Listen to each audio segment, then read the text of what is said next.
Alright, in this video I'm going to show you how to open up Premiere and get started with a new project and properly set up your sequence. All I've done so far is just open up Premiere. So I'm going to go ahead and hit New Project.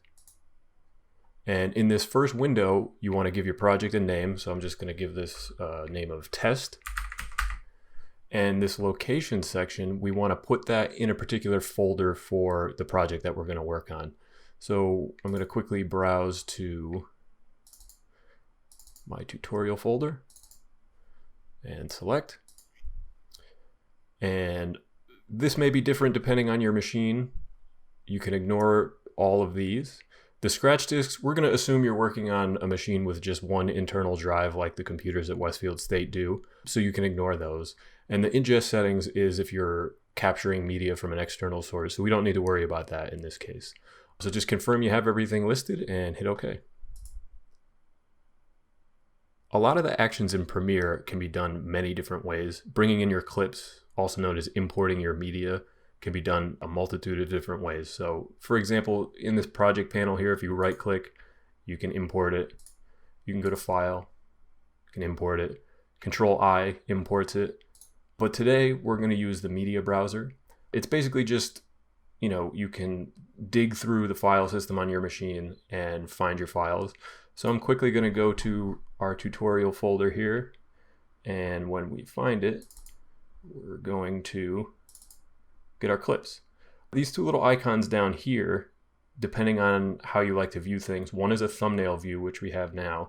If I click on the list view, it'll give you the little icon and it'll give you a little more information if you want that. Sometimes they're both useful. For bringing in clips, I think the thumbnail view is useful because you can actually see what the clips are. And I'll go to our clips folder. And you'll see after a second, it's going to show you a little preview in it. You can actually move your mouse and kind of scrub through the clips, which is really helpful. So you might decide, maybe I don't want to bring this one in, and then you can just highlight the ones that you want. You can select them individually and drag them up.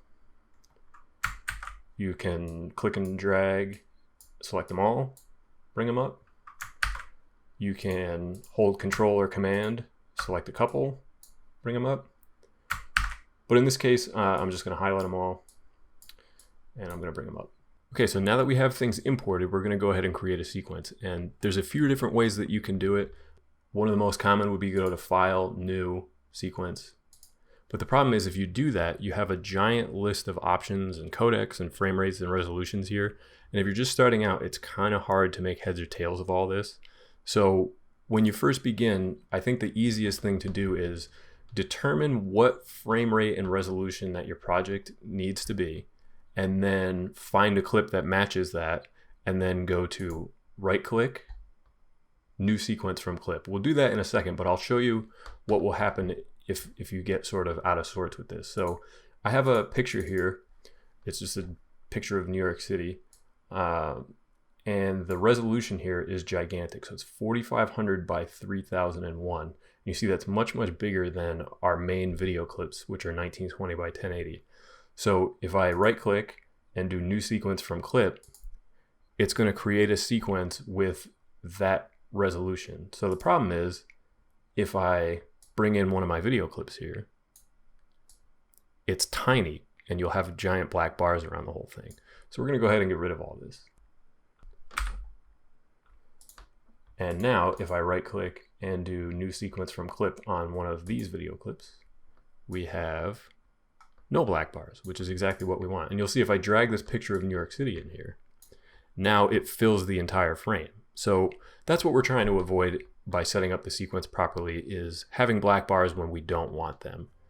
And that's the easy way to start setting up a sequence and get started with Premiere.